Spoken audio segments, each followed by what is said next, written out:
الحمدللہ رب العالمین والعاقبۃ للمتقین والصلاة والسلام علی سید الانبیاء والمرسلین۔ معزز سامعین کرام، آج آپ حضرات کی خدمت میں سیدنا عبداللہ بن مسعود رضی اللہ تعالی عنہ کی طرف منسوب ایک اثر کا جائزہ پیش کریں گے۔ ساتھ ہی میں اس اثر کے دفاع میں مولوی عبداللطیف صفدر صاحب نے جو مغالطے دیے ہیں ان کا رد بھی آپ کی خدمت میں پیش کیا جائے گا۔ سب سے پہلے ہم وہ روایت آپ کے سامنے پیش کرتے ہیں کہ وہ اثر کیا ہے۔ شرح و معانی الاثار کے اندر یہ اثر موجود ہے اور تھوڑے سے اختلاف کے ساتھ مصنف ابن ابی شیبہ میں بھی موجود ہے۔ میں شرح و معانی الاثار کی عبارت آپ کے سامنے پیش کرتا ہوں۔ کان عبداللہ ابن مسعود لا یرفع یدیہ فی شیء من الصلاۃ الا فی الافتتاح، یعنی عبداللہ بن مسعود رضی اللہ تعالی عنہ صرف شروع نماز میں رفع الیدین کیا کرتے تھے، باقی مقامات پر رفع الیدین نہیں کیا کرتے تھے۔ یہ روایت حنفی حضرات اپنے مسلک کے حق میں پیش کرتے ہیں اور پھر اس روایت کو ثابت کرنے کی مذموم صحیح بھی کرتے ہیں، جبکہ محدثین کے اصولوں کے مطابق یہ روایت ثابت نہیں ہے، یہ روایت ضعیف ہے، کیونکہ اس روایت کو عبداللہ بن مسعود سے بیان کرنے والے امام ابراہیم نخعی رحمہ اللہ ہیں، جبکہ ابراہیم نخعی رحمہ اللہ کی عبداللہ بن مسعود سے ملاقات ثابت نہیں، سماع بھی ثابت نہیں۔ عبداللہ بن مسعود رضی اللہ تعالی عنہ جو ہیں وہ فوت ہو رہے ہیں 32 یا 33 ہجری کو، اسماء الرجال کی کتب میں یہ بات مذکور ہے، اور ابراہیم نخعی رحمہ اللہ پیدا ہو رہے ہیں 37 ہجری کو، یعنی درمیان میں 4 سال یا 3 سال کا فاصلہ موجود ہے۔ معلوم ہوا کہ یہ روایت منقطع ہے۔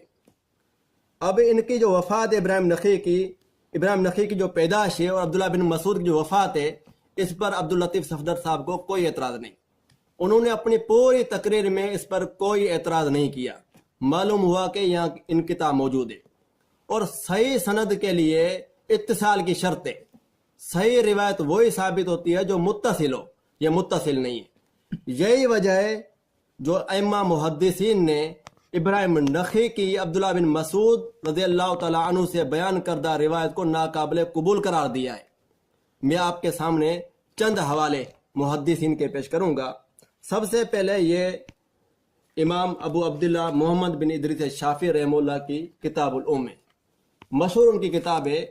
اس کے اندر امام شافعی رحمہ اللہ فرماتے ہیں وَأَصْلُ قَوْلِنَا أَنَّ إِبْرَاهِيمَ لَوْ رَوَى عَنْ عَلِيٍّ وَعَبْدِ اللَّهِ، ہمارا اصلی اور حقیقی قول یہ ہے، حقیقی بات یہ ہے کہ ابراہیم نخعی جب علی سے اور عبداللہ بن مسعود سے روایت بیان کریں تو لم یقبل منہ، تو ان سے وہ روایت قبول نہیں کی جائے گی، وہ روایت قابل رد ہوگی، قابل قبول نہیں ہوگی، کیونکہ لِأَنَّهُ لَمْ يَلْقَ وَاحِدًا مِّنْهُمَا، اس لیے کہ امام ابراہیم نخعی رحمہ اللہ کے ان دونوں صحابہ سے ملاقات ثابت نہیں، دونوں صحابہ سے ملاقات ثابت نہیں۔ یہ بات امام شافعی رحمہ اللہ کی کتاب الام جلد نمبر 1 صفحہ نمبر 105 کے اندر موجود ہے۔ اور اسی طرح اور بھی بہت سارے محدثین ہیں جنہوں نے ابراہیم نخعی کی عبداللہ بن مسعود سے بیان کردہ روایات پر اعتراض کیا ہے اور کہا ہے کہ ملاقات ثابت نہیں۔ دوسرے عظیم الشان محدث ہیں امام ابو حاتم الرازی۔ امام ابو حاتم الرازی کو دنیا جانتی ہے، ان کا مقام اور مرتبہ سب کے نزدیک مسلم ہے۔ ان کے بیٹے ہیں امام عبد الرحمن بن ابی حاتم، انہوں نے اپنی کتاب المراسیل کے اندر اپنے والد محترم کا قول نقل کیا ہے۔ فرماتے ہیں لم یلقا احدم من الصحابتی، کہ ابراہیم نخعی کسی ایک صحابی سے بھی نہیں ملے، کسی بھی صحابی سے ان کی ملاقات ثابت نہیں۔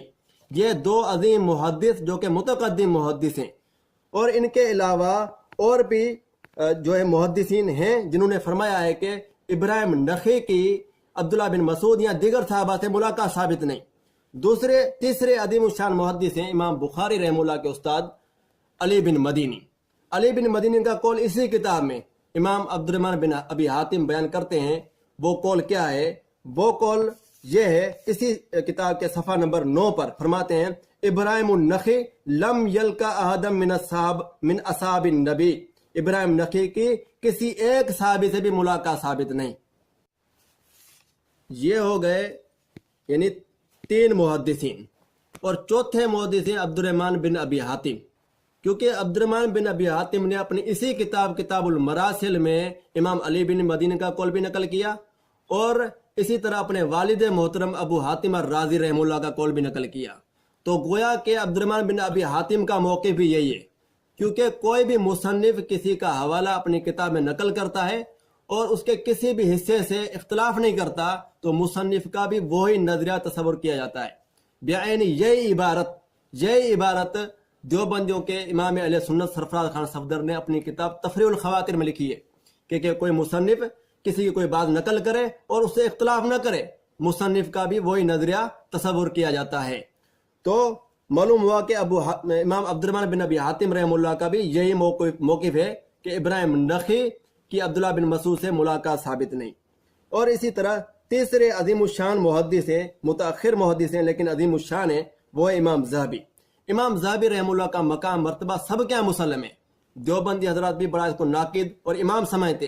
سرفراز خان صفدر صاحب نے احسن الکلام میں بڑی ان کی تعریف کی ہے اور ناقد قرار دیا ہے، اور اسی طرح ان کے دیوبندیوں کے بہت بڑے عالم درس ترمذی لکھنے والے مفتی تقی عثمانی صاحب، ان کو شیخ الاسلام کہا جاتا ہے۔ مفتی تقی عثمانی صاحب اپنی اس کتاب درس ترمذی جلد اول صفحہ نمبر 201 پر لکھتے ہیں حافظ ذہبی نقد رجال کے معاملہ میں کامل مہارت رکھتے تھے، نقد رجال کے معاملہ میں کامل مہارت رکھتے تھے، اس لیے ان کا فیصلہ قبول ہونا چاہیے۔ تو ہم بھی دیوبندیوں کو کہیں گے کہ اس معاملے میں آپ حضرات ان کا فیصلہ قبول کریں، کیونکہ آپ کے تقی عثمانی صاحب کہہ رہے ہیں کہ وہ مہارت تامہ رکھتے ہیں اور ان کا فیصلہ قبول ہونا چاہیے، تو آپ کو قبول کرنا چاہیے۔ تو یہ ان کی کتاب ہے میزان الاعتدال۔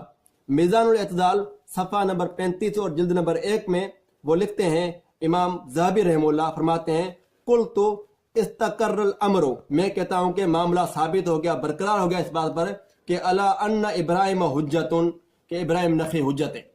کہاں پر اس کی روایات سے دلیل پکڑی جائے گی، اس کی روایت صحیح ہوتی ہیں، حجت ہے، ثقہ راوی ہے۔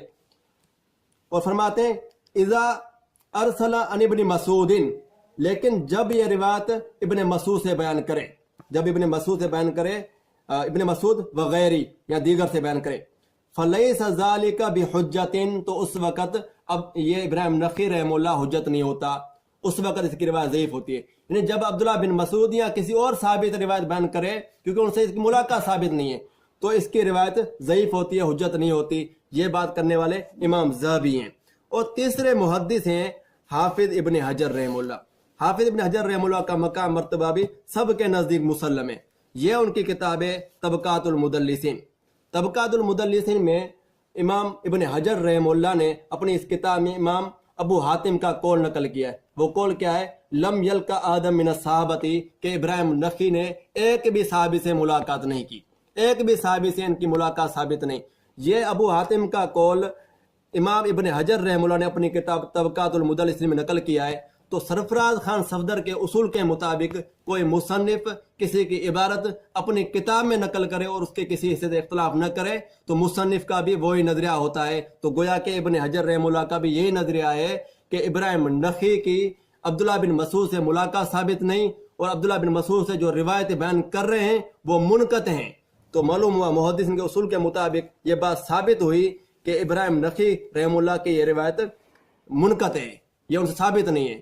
اب ان 5-6 محدثین کے مقابلے میں نے 4 محدثین متقدم پیش کیے اور 2 محدث متاخر بھی وہی محدث جو مرجع کی حیثیت رکھتے ہیں، امام ذہبی اور ابن حجر، ان کو مرجع کی حیثیت حاصل ہے اور ان کا مقام مرتبہ سب کے نزدیک مسلم ہے۔ ان 6 محدثین کے مقابلے میں کسی کی انفرادی رائے کی کیا حیثیت ہو سکتی ہے؟ کسی کی انفرادی رائے کی کوئی حیثیت نہیں ہو سکتی۔ اور اسی طرح جن علم کے انہوں نے حوالے پیش کیے، جس کا حوالہ پیش کیا رئیس ندوی کا، تو وہ خود کہہ رہے ہیں کہ اس کی ان سے ملاقات ثابت نہیں ہے، یہ بات انہوں نے خود کی ہے۔ باقی بعض علماء اس طور پر اس کی روایت قبول کرتے ہیں، ان کی انفرادی رائے وہ اس لیے قبول کرتے ہیں کہ ابراہیم نخی رحمہ اللہ غیر واحد یعنی بے شمار جو اشخاص کئی اشخاص سے روایت بیان کی ہیں، تو ہم کہتے ہیں وہ اشخاص کون ہیں، ان کے نام ظاہر کیے جائیں. جب تک ان کے نام ظاہر نہیں ہوں گے تو روایت کو ضعیف تصور کیا جائے گا. اب دوسری بات یہ ہے کہ یہ روایت ضعیف ہے. دوسری بات یہ ہے کہ روایت اگر اس کو صحیح بھی مان لیا جائے، بے فرض یہ صحیح بھی ہو، پھر بھی حنفیوں کے نزدیک یہ اثر حجت نہیں، کیونکہ حنفیوں کے ہاں صحیح احادیث کے مقابلے میں صحابہ کے اثر کی کوئی حیثیت نہیں ہوتی. صحیح احادیث کے مقابلے میں صحابہ کے کسی اثر کی کوئی حیثیت نہیں ہوتی. تو لیکن افسوس ہے ان لوگوں پر صحیح حدیث کے مقابلے میں صحابہ کے آثار پیش کریں. صحیح بخاری میں، صحیح مسلم میں، دیگر کتب میں بسند صحیح روایت موجود ہیں، اللہ کے نبی نے رفع الدین کیا ہے، اور پھر ان کے مد مقابل صحابہ کے اثر وہ بھی ضعیف پیش کیے جا رہے ہیں. یہ آثار پیش کرنا حدیث کے مقابلے میں ضعیف آثار، غیر ثابت آثار پیش کرنا کہاں کا انصاف ہے؟ تو آپ کے یہ بہت بڑے جو عالم ہے، حنفی امام ہے ظفر احمد تھانوی، ان کی کتاب ہے اعلیٰ السنن. اعلیٰ السنن میں ظفر احمد تھانوی جلد نمبر 1 صفحہ نمبر 438، اس میں لکھا ہے ولا حجت فی قول صحابی فی معارض المرفوع، فی معارضۃ المرفوع، مرفوع کے مقابلے میں صحابی کی بات حجت نہیں ہوتی، صحابی کی بات حجت نہیں ہوتی. دوسرے ان کے امام اثر حاضر کے بہت بڑے ان کے دیوبندیوں کے امام اور شیخ الاسلام کے لقب سے نوازے جاتے ہیں مفتی تقی عثمانی صاحب. ان کا دیوبندیوں کا بہت بڑا مقام ہے. انہوں نے اپنی کتاب درس ترمذی جلد 1 صفحہ نمبر 202 پر لکھا ہے ایک اثر کے متعلق، یہ حضرت ابن عمر کا اپنا عمل اور اجتہاد ہے، احادیث مرفوعہ میں اس تفریق کی کوئی بنیاد مروی نہیں، نیز صحابی کا اجتہاد حجت نہیں، نیز صحابی کا اجتہاد حجت نہیں. یہ ان کے اکابرین صحابہ کے آثار کو رد کر رہے ہیں اور کہہ رہے ہیں حجت نہیں، اور مولوی عبداللطیف صاحب دھڑا دھڑ ان غیر ثابت یعنی منسوب آثار کا دفاع کر رہے ہیں. تو ان کے دیوبندی اصول کے مطابق بھی صحابی کی بات پیش کرنا